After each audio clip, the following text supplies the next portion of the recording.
Comme on écoutait Jésus, il ajouta une parabole. Parce qu'il était près de Jérusalem et que ses auditeurs pensaient voir le royaume de Dieu se manifester à l'instant même. Voici donc ce qu'il dit. Un homme de la grande noblesse partit dans un pays lointain pour se faire nommer roi et rentrer ensuite chez lui.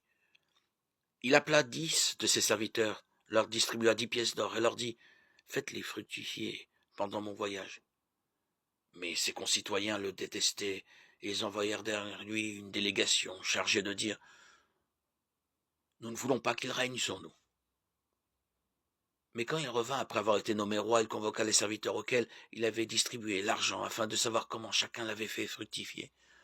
Le premier se présenta et dit « Seigneur, ta pièce d'or en a rapporté 10. » Le roi lui dit « Très bien, mon bon serviteur, puisque tu as été fidèle en si peu de choses, reçois l'autorité sur 10 villes. » Le second vint dire « Ta pièce d'or, Seigneur, en a rapporté 5. » À celui-là, le roi dit encore « Toi, tu seras gouverneur de 5 villes. » Un autre encore vint dire « Seigneur, voici ta pièce d'or. Je l'avais mise de côté dans un linge. En effet, j'avais peur de toi.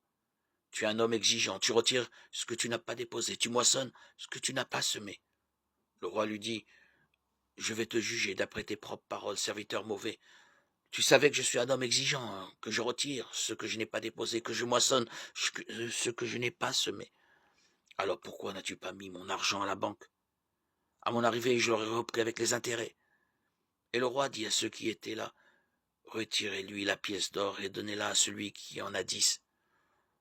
On lui dit, Seigneur, il en a déjà 10. Je vous le déclare. Celui qui a recevra encore, celui qui n'a rien se fera enlever, même ce qu'il a. Quant à mes ennemis, ceux qui n'ont pas voulu que je règne sur eux, amenez-les ici et mettez-les à mort devant moi. Luc 19, 11, 27.